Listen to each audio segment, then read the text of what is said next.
आप रहिए मेरे साथ में। न तो यूएन ने पाकिस्तान की सुनी और भारत ने तो लताड़ ही दिया। इस बीच एक बड़ा अपडेट भी है। पाकिस्तानी सेना के काफिले पर हमले की खबर है।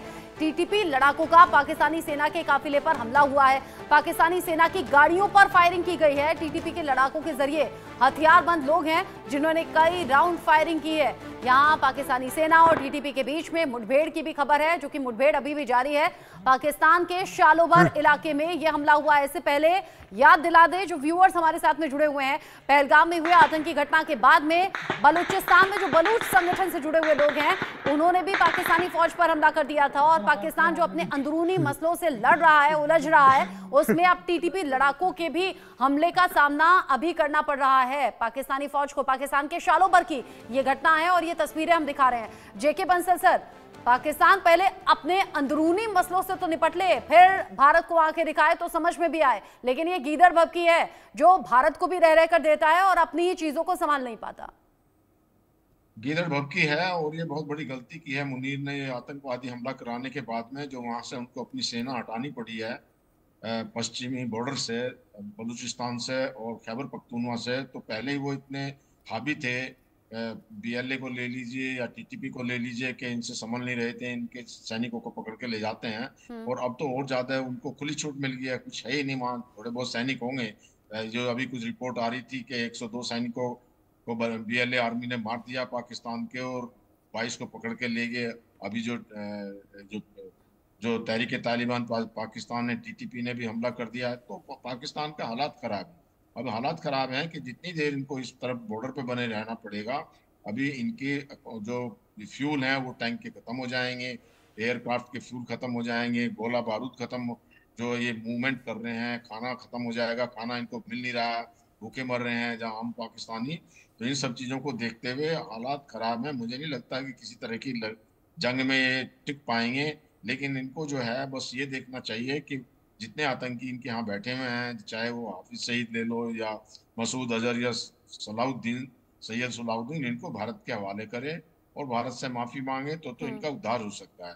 नहीं तो जो है अभी वो बिल्कुल ये चार टुकड़े हो जाएंगे और बुरी तरह से इनको खाने के लाले पड़ जाएंगे। वो इसलिए कि जो $6 बिलियन का अभी आईएमएफ से इनको कुछ अनुदान मिलना था वो बंद हो जाएगा, जिसकी भारत ने कहा है कि अगर आपने इनको दिया तो ये जो आतंकी मामलों में यूज करेंगे।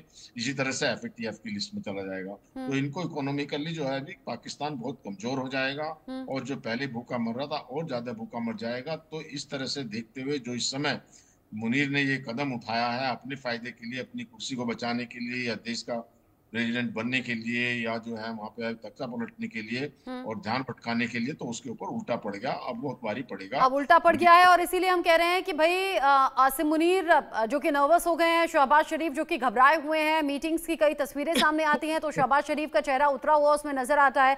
और इसलिए हम कहते हैं कि भाई क्या क्या ये शहबाज शरीफ की जानकारी के बिना ही आसिम मुनीर ने इस हमले की प्लानिंग कर ली क्या, या फिर हमला करवा लिया क्या? निपुण आलम बयान जी, एक तरफ तो नौसेना की ताकत हमारी दिखाई दे रही है, कल जो शाहजहांपुर में हवाई पट्टे पर वायुसेना की ताकत दिखाई दी वो किसी से छिपी नहीं। दिन हो या रात हो, वो जो आसमान में गर्जना करते हुए फाइटर जेट्स थे वो पाकिस्तान तक भी तो सुनाई दिए होंगे। और पाकिस्तान जो जानता है कि भारत के आगे वो कहीं नहीं टिकता, ये नर्वसनेस बढ़ेगी तो पाकिस्तान कोई गलती भी कर बैठ सकता है ना। नहीं, देखिए, मैं तो कहूंगा कि अभी जब हम पाकिस्तान को लेकर जो हमारी पॉलिसी में समझ में आ रही है, वो एक सोची समझी एक रणनीति के तहत, उसको बोलते हैं हम लोग इंटरनेशनल रिलेशन में टेंटर हुक यानी कि हमेशा एक इस प्रकार का तनाव का माहौल बना रहे और घबराहट बनी रही पाकिस्तान में। आपने देखा कि रात को उठ उठ के उनके मंत्री 2-2 बजे उठ उठ के कॉन्फ्रेंस कर रहे हैं, बातें कर रहे हैं कि भाई अटैक हो गया, अटैक हो गया। तो जो ये एक फियर का एनवायरमेंट पाकिस्तान में क्रिएट हो, लगातार वो जो गुहार लगा रहा है, दुनिया में उसको समर्थन चीन के अलावा, और चीन के अलावा बहुत ओपनली खुलकर समर्थन भी मिल रहा है चीन से, उसके अलावा क्या है कि आपको कोई देश उसके साथ नहीं खड़ा है। तो ये निश्चित रूप से पाकिस्तान देखता है कि चाहे डिप्लोमेटिक मोर्चे में बात करें, मिलिट्री हम बात करें, मिलिट्री तो अभी जेके बंसल साहब बिल्कुल बता भी सकते हैं इस बात को। 4-4 वॉर हम लोग लड़ चुके हैं, चारों वॉर में जिस प्रकार की धूल चटाई हमने पाकिस्तान को, ये पाकिस्तान जानता है। आज हम संख्या के बारे में बात करें या हम बात करें आपको वेपन के बारे में बात करें, हर लिहाज से हम बात करें, चाहे फाइटर जेट्स की बात करते हो हम लोग या आपका वायुसेना की पौध की बात करें, तमाम तरह की हम बात करें, टैंक आर्टिलरी सभी बारे में बात करें, उनसे दुगने से भी ज्यादा हमारे पास में क्या नंबर्स हैं।